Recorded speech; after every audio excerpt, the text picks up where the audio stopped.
B. Collins. Peter B. Collins, News and Comment. It's Wednesday, August 28th, 2019. It's my brother Roby's birthday today, and I also want to salute Marisol Munoz-Kini, my longtime friend and colleague, who finished her final radio program here at the Secret Studio just a couple of hours ago. Marisol and I have been working together for over 15 years. She hosted a Spanish-language program called Westeros Ninos that I produced, and then when that faded, we launched Cuerpo Corazon Comunidad about 5 years ago. Marisol has worked for the County of Marin in the Public Health Department as a psychologist and is preparing to retire.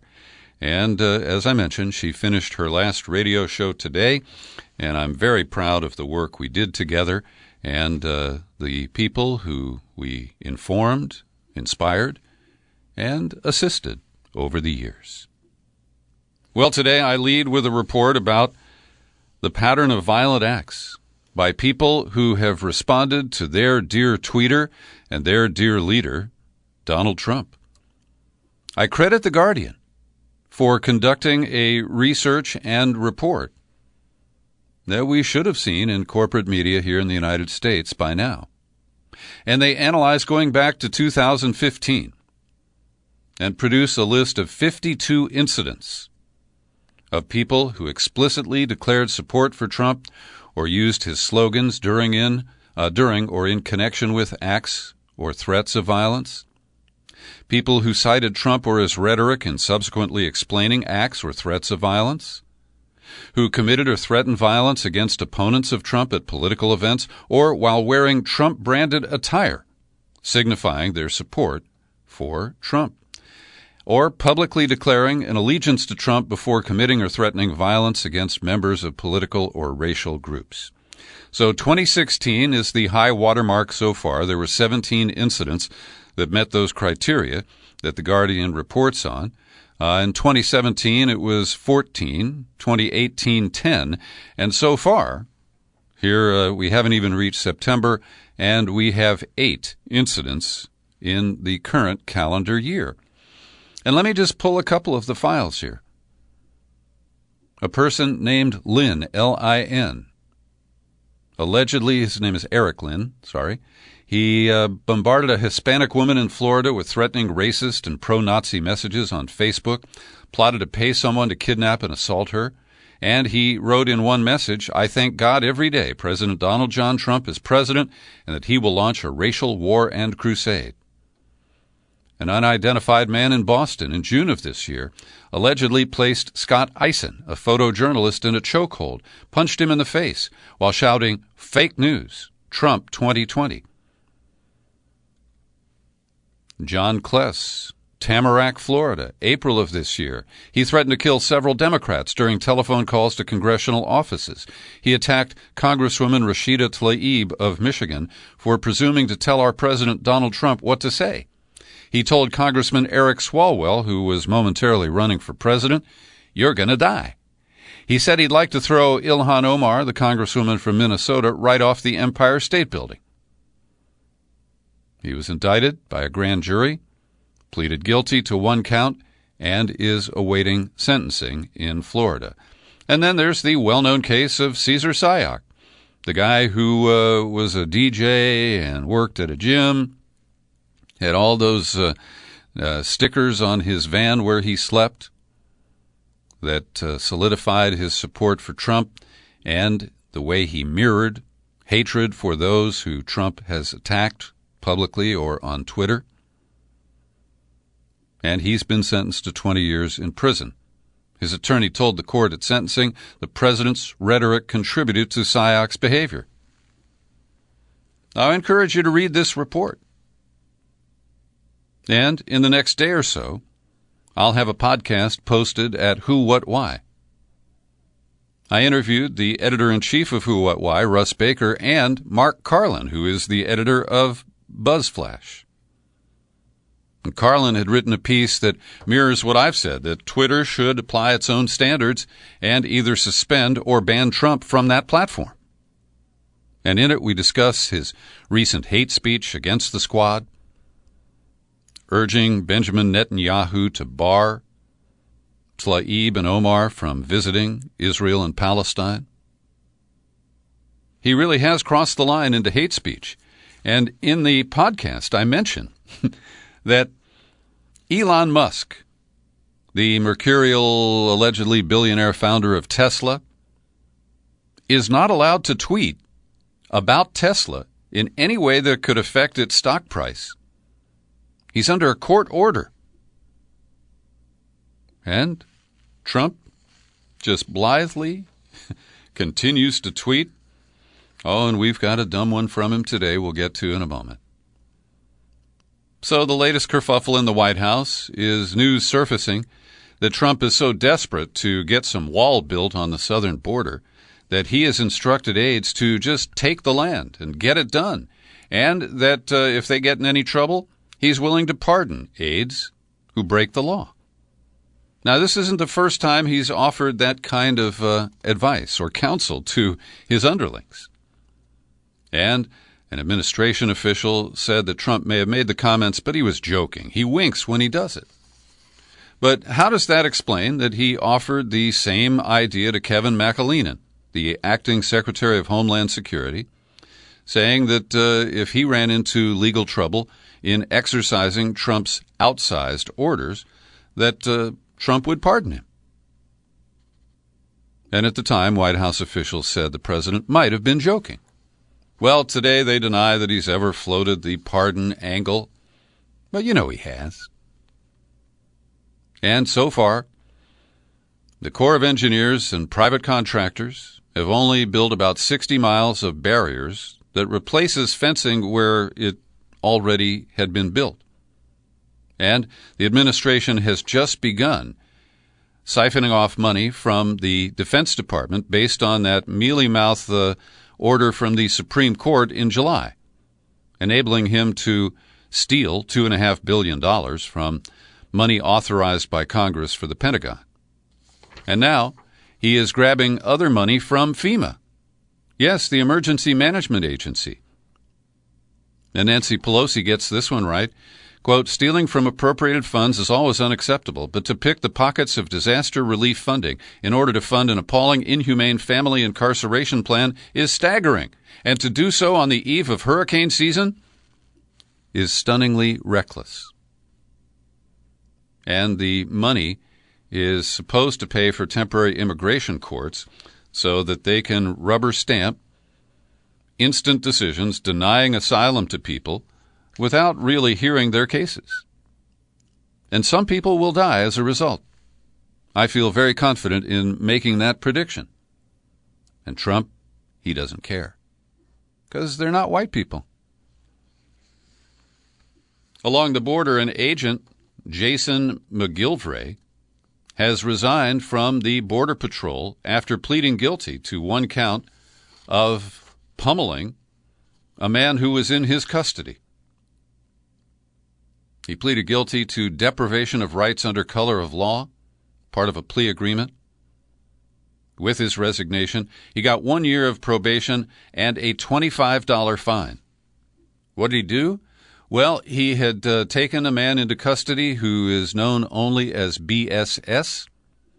After he was apprehended and placed in custody, McGilvray willfully struck him in the face with the intent to deprive him of his constitutional right against unreasonable force during search and seizure. Trump going to pardon that guy? I wouldn't put it past him. Hey, Sheriff Joe has come out of hiding to announce that, bolstered by his Trump pardon, he's running for his old job as sheriff of Mariposa County there in Arizona. Also on the immigration front, a young man who was enrolled as a freshman at Harvard, a guy with a scholarship, a citizen of Lebanon, 17-year-old Ismail Ajawi, arrived at Logan Airport in Boston, and immigration officials grabbed his computer and his phone, and then they came back and they quizzed him about a bunch of Facebook posts. Facebook posts that were critical of either Trump or the United States. I don't have those details. But Ajawi, who issued a statement, and it was the Harvard Crimson that has broken this story, said, look, I didn't like those posts. I didn't share or comment on them. These were posts that were made by people who were his Facebook friends. And he declared, I have no single post on my timeline discussing politics. Now, that's a smart kid who knew he was coming to the United States, knows that you have no rights when you get to the airport, and Customs and Border Protection just declared he was deemed inadmissible, and they put him back on a plane to Beirut. Well, Deutsche Bank has been in a pickle. As you may know, 2 congressional committees that under law have a right to see the president's tax returns have demanded them from Deutsche Bank, which has loaned Trump and his companies hundreds of millions of dollars over the years. Deutsche Bank, under pressure from Trump, a lawsuit declaring that his records that they hold are confidential, they tried to bob and weave through this. But a panel of federal appeals court judges said, wait a minute, Deutsche Bank. All we're asking you is, do you have these documents? And Deutsche Bank said, oh, can we get back to you on that? And the judges said, well, we'll give you till 4 o'clock in the afternoon. And so Deutsche Bank confirms that they not only have some tax filings, but also they have other financial documents that were submitted for loan agreements. And Michael Cohen has suggested that those documents are riddled with fraud. You know, lies, padding. And it may be another route to bring down this president, or at least to expose him. We've seen that exposure of his family's gaming of the tax system, the fact that he got over $400 million from his daddy, not just $1 million. People don't seem to care.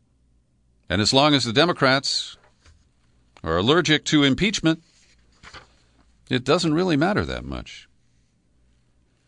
Now, there are 2 hoots today from Trump. One is that as Puerto Rico battens down for Tropical Storm Dorian, which is nearing hurricane strength, he attacked our Commonwealth as one of the most corrupt places on earth. He bullshitted like a con man, saying he's the best thing that's ever happened to Puerto Rico. I guess that's the paper towels that he tossed at hurricane survivors. And then he lied about how much money Puerto Rico has gotten. He said it's $92 million. It's around $14 billion. Sorry. He said $92 billion. It's about $14 billion. The rest of that money went to Florida and Texas. And Trump continues to demonize Puerto Rico and lie about them. Sad. Now, this is just bizarre. Last night, Trump was watching his Fox News channel, his own propaganda ministry, and he got pissed off because they featured a couple of Democrats. Xochitl Hinojosa, communications director for the DNC, was on a show with, what's her name, Sandra Smith. And Trump was offended because Hinojosa had been spewing out whatever she wanted with zero pushback. He also complained that Fox regularly allows former DNC chairwoman Donna Brazile and left-leaning pundit Juan Williams to criticize Trump from his favorite outlet. So he is urging his 64 million Twitter followers to start looking for a new news outlet. Here's the tweet. The news at Fox News is letting millions of great people down. We have to start looking for a new news outlet. Fox isn't working for us anymore. Now, that last line can be interpreted in many ways. You know, that it's just not working, or that Fox is no longer working for the Trump far right. And this is laughable. They pander to him on a daily basis. And the more extreme outlet is the Sinclair network of local stations. that feature his old buddy Sebastian Gorka and other right-wing nuts on a daily basis. And I want to recommend that you read Kevin Gostola's review of Senator Bernie Sanders' media reform plan, which was released yesterday. And as I mentioned yesterday, it was The Guardian in Britain that was the first major publication to release it. I learned from Gostola's piece that it was also published by the Columbia Journalism Review, and I saw it at Common Dreams as well. But just before I sat down behind this microphone, I did an online search at the New York Times website. I entered Bernie Sanders media reform. 0 results. Then I went to the Washington Post. In their search window, I entered Bernie Sanders media reform. 0 results. Yes, the corporate media in this country isn't too interested in media reform, especially when it's put forward by their least favored socialist. In addition, in this piece, Gostola points out something I didn't mention yesterday, that Sanders is proposing a 2% tax on all online enterprises that earn more than $200 million in digital ad revenue in a year.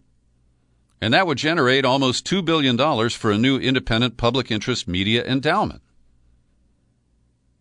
And we've seen a growth of ProPublica. Little Sis in Buffalo, they have a formal name I can't think of. The Center for Investigative Reporting here in California. They are nonprofit news organizations. They do a lot of good work, and I believe it is a model for the future.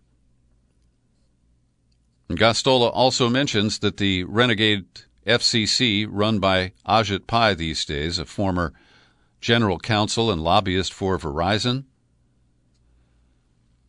they greased the way for Sinclair to buy more stations and bulk up. Gostola cites Free Press President Craig Aaron. Today's FCC vote should be a national scandal. That's when they approved that plan. Ajit Pai has warped FCC policies and process to accommodate the creation of a Trump-friendly local television conglomerate. The Sinclair Broadcast Group's unabashed goal is to monopolize local television markets and push its pro-Trump brand of propaganda over the public airwaves. Every day I pause for a second to thank the people who support my work here at the Peter B. Collins Podcast with your subscriptions. Great people like Stuart Russell, Andy Rush, Brian Massey, and Aidan McAleer. I thank them for kicking in $5 or $10 a month. It goes a long way toward covering my bills. It validates the work I do, and I could use a little more support. If you've been thinking about it, stop thinking and take some action. Visit peterbcollins.com, find the menu tab, pull on it, then click on Become a Subscriber. You hit the sign-up page, $5, $10, $20 a month. Our $50 annual subscription earns you a bonus book. With your choice of 2100, A Dystopian Utopia, that book's a $55 value. And I also have 1 or 2 copies of Dr. Justin A. Frank's Trump on the Couch. You know what to do. Well, today is the deadline for determination who gets invited to the September debates hosted by the Democratic National Committee. And as of my deadline here, Tulsi Gabbard has not made the cut. Many people who support Gabbard have been bemoaning, and accurately, the arbitrary standards of the DNC, which polls count, which polls don't, and no one is lifting a finger to make an exception, to change the rules, to clarify the rules. And it appears that Tulsi Gabbard will be cut out of the September debates. Also, I don't expect Joe Sestak to make the cut anytime soon.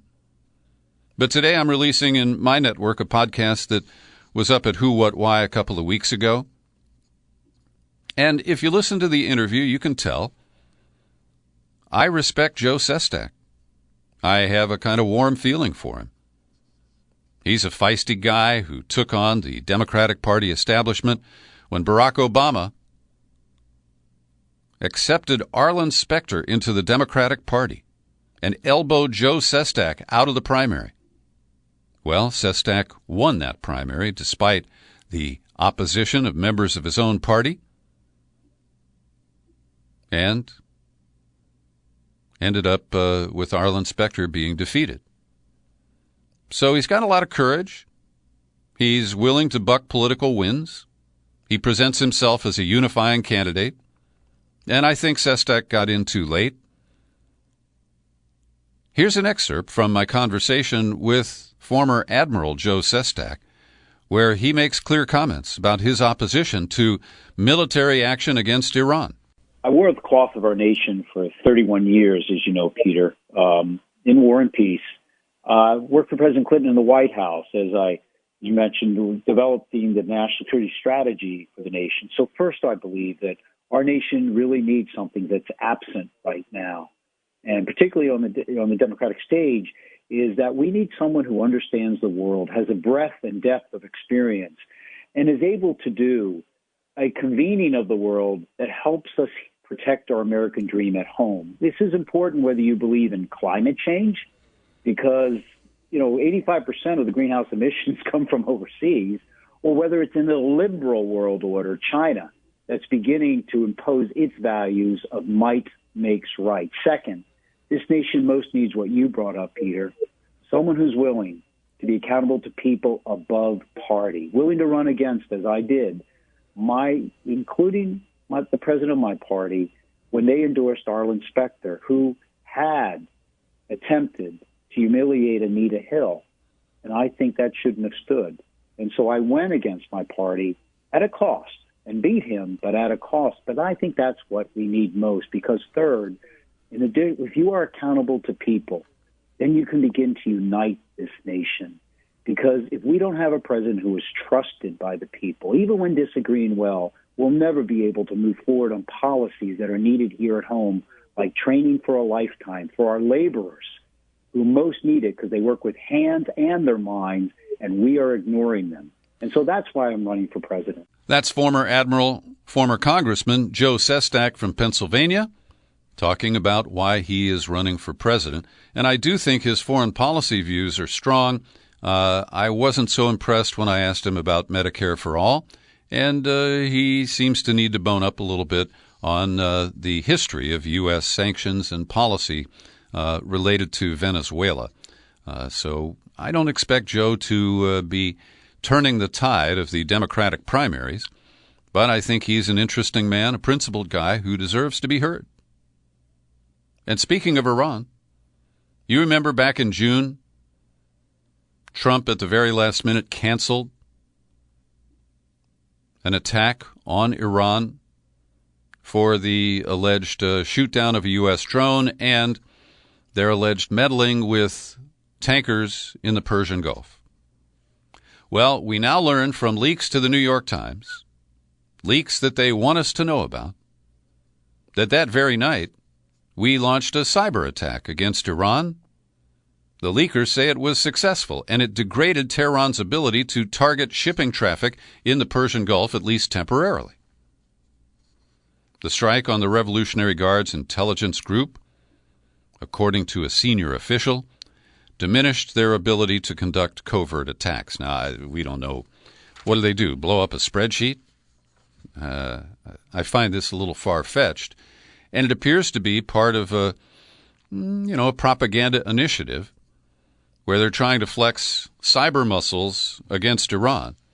And, of course, we have to accept what the anonymous sources say because we have no way of proving or disproving that cyber attacks may have been launched. Boris Johnson, the buffoon who is now Prime Minister of England without the benefit of a public election, he has turned into a crafty and ruthless political maneuverer. And what he's done is basically prevented the Parliament from reconvening until the middle of October, when it will be too late for them to do anything about his hard Brexit, his no-deal Brexit, which is looming at the end of October. Now, Johnson claims he's looking for leverage to renegotiate terms with the EU leadership in Brussels. But they have said time and time again, the die is cast, the deal is set, and we will not reopen it. So Johnson asked Queen Elizabeth to prorogue or suspend Parliament for a further week in October, have it resume on the 14th when the Queen gives an annual speech. And the government has said that the Queen has approved that request. Now, this angers small d Democrats, including, his name is Burko, the Speaker of the Parliament, and Jeremy Corbyn, who is the leader of the Labour Party, has also issued blistering denunciations of this move by Boris Johnson. Greg Craig was a man I once respected. He was an attorney for Don Siegelman when I was reporting on the railroading of the former Alabama governor into federal prison by Karl Rove and his cronies. Turns out, Greg Craig did a shitty job as counsel to Don Siegelman. But then he was hired by Barack Obama during the first year as White House counsel, and his number one job was to empty Guantanamo. And while I gave him the benefit of the doubt, he didn't achieve that either. So he left the White House, went into private practice, and he is now a defendant. And he took the stand in his trial on charges of lying to federal investigators on whether he illegally lobbied for the government of Ukraine. And it's pretty apparent that he crossed the line. He should have registered as a foreign agent, but he chose not to. Apparently, it might limit his ability to make big bucks working for other clients. And so now he's a disgraced guy who's on the defensive.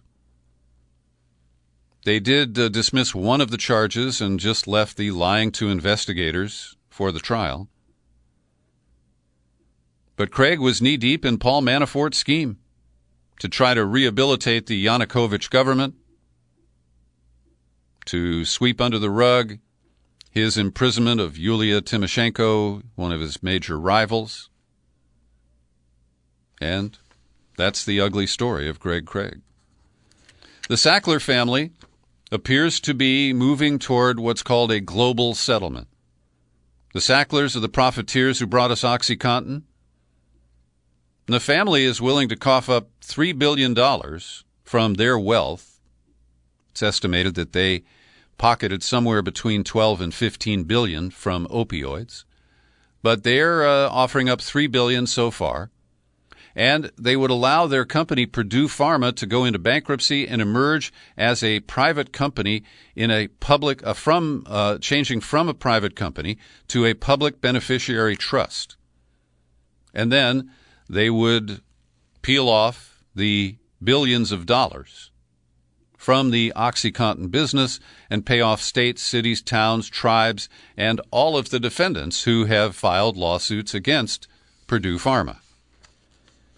Now, this was leaked, and that may piss off the judge in Cleveland who is trying to manage more than 2,000 cases of related to opioids. But this gives us an interesting outline, and based on the Oklahoma settlement that we talked about yesterday, where Purdue got off with less than $300 million in a pretrial settlement, well, it looks like Dan Polster, the federal judge in Cleveland, is going to squeeze a lot of money out of the opioid profiteers. Will it go to the people who need treatment, rehabilitation, and prevention of future addiction? We'll see. Mad Dog Mattis has a book coming out, and the dog doesn't seem to be that mad. The advanced stuff that they leak to promote the book is usually the most salacious or headline-grabbing. And Mattis has said, well, I did as well as I could for as long as I could. Okay, that's exciting. Taking a look now at the underbelly of high-tech industry. First up, we take a look at Apple, the company that had hundreds of workers in Europe who were employed to listen to recordings of users talking to Siri. And we were told that this is just quality control. The fact that workers frequently heard confidential medical information, couples having sex or arguing, Well, that led Apple to disband the entire project. And they had hired these people through subcontractors.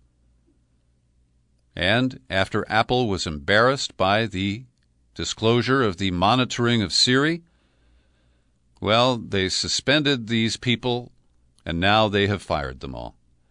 And this is a company with billions of dollars in profit. I mean, can't you give them all an iPhone and $1,000 or something? Meanwhile, in Austin, Texas, Facebook has a campus, and in a separate wing, which does confer second-class status on those who work there, is a group of people that Facebook calls moderators, and some of us would call censors. Their job is to review material that algorithms have put up for human review, and they often have to look at disturbing content that upsets them psychologically. So Facebook, who hires these people through a contractor called Accenture, they provide counselors. Doesn't say if they're full-blown psychologists, but they're called wellness coaches. And these moderators who make about $16 an hour, they rely on their wellness coach to help them get through the nights or days when they have to review particularly upsetting material. Their counseling sessions are supposed to be confidential. But Accenture has been pressuring some of the wellness coaches to tell them what goes on in these confidential sessions. This has led to an uprising by the workers, and I see the outlines of potential unionization of these subcontractors for Facebook. And according to workers interviewed by The Intercept, hundreds of moderators sometimes share a single counselor for their shift. Some of them doubt that Facebook takes their well-being seriously. We're trash to them, said one moderator. We're a body in a seat, and they don't acknowledge the work we do. So, next time you're on Facebook, give them a like. I think they could use it. Thanks for joining me today for my News and Comment podcast. You're free to share it all over the place, including at Facebook in Austin. You'll find it on YouTube. And I'm Peter B. Collins. Happy trails to you until we meet again. Happy trails.